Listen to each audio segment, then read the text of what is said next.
What's up? Kevin Davis here. I'm here today to give you my impressions of the Microsoft Surface Duo #1. This is the second time I got a Duo.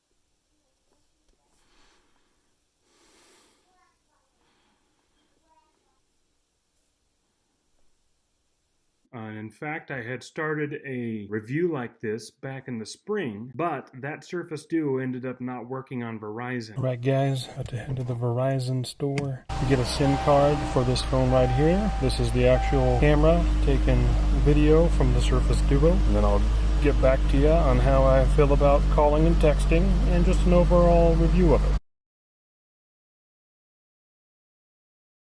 So this is a new one. The other one I ordered was a previously used one. Hoping this is gonna work, hoping you'll see this video. But for right now, let's dive right in.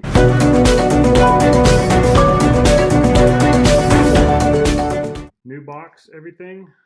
Included is the Surface Duo power supply. Bumper. Wow, didn't realize I'd get the bumper with it. Support for LTE, Advanced Pro, Wi-Fi, Bluetooth, Android 10. All right, unlocked. We'll see what we got here. Be very careful. There we go. Before I forget, I did get some screen protectors as well, so let's take that out.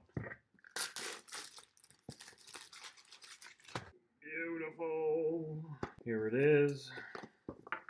Second one I've owned. I just love the form factor. I was surprised. I saw someone online saying they like this even better than the second Duo. Only reason I got this one is because it's kind of in my price range a little bit better.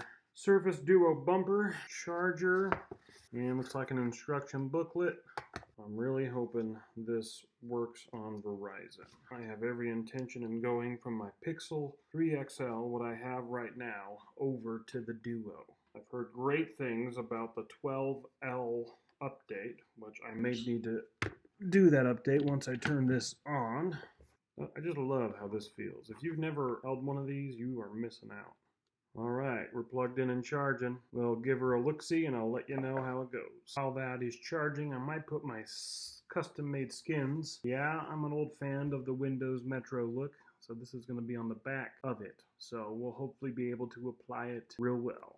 I'm filming this on obviously another day. I also have my glasses off because of the light that I'm using would make some very distracting holes in my lenses. However, I did get my skin on there. Looks pretty nice. I had a little trouble applying it. Yeah, it's kind of like I said, a Windows Metro look with a few things I like. I like the Bruins. I'm a Christian, like my Bible app. A fan of Firefox and some other things. The bumper was interesting getting on, and you can likely see there's still some hole there. I didn't get it on the best way, and I think I've read in forums and I've seen before that, and I smelled it myself, is whenever you put it on in the first few times, probably first few days, just that glue that connects to the side gives you a bit of a smell.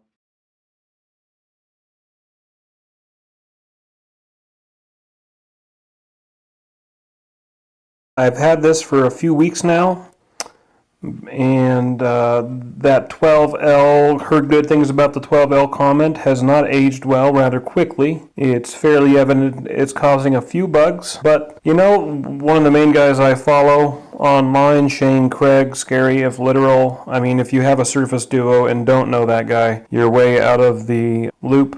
One of the last things he posted was that he ended up factory resetting and did it without the 12L update. I don't really want a factory reset. I do have the 12L update, and I'm just going to wait until Microsoft hopefully updates and get some of the bugs out. For me, the bugs happens to be with calling.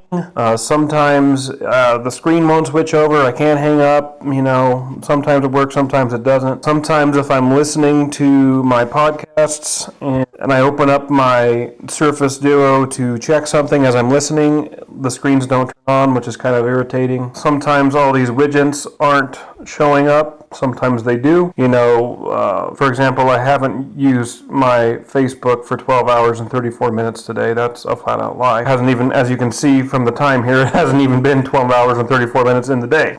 For the most part, it's bearable. It's doable. It's not like, it doesn't just ruin my day to open my phone. I still love it. I still use it. I'm a pastor. I can, sermon prep with the groups here. I can just go ahead and sermon prep for, on my phone if I have to on the fly, which is nice. I can get used to two screens. I'm in an office right now and I'm using two monitor screens, so I can get used to two screens. I have my own news app. You'll see my political leanings here probably. Oh well, you'll get over it. It's nice to use my news app and then to have my browser right next to my news app to do some more reading.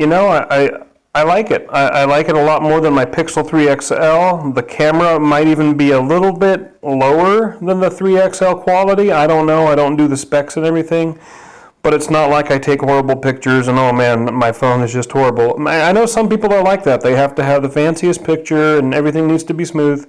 Speaking of smoothness, you probably can't tell on this video, but that's the first thing I noticed back in May, and the first thing I noticed in November is just, wow, the smoothness of this is just amazing. Just how the screen looks.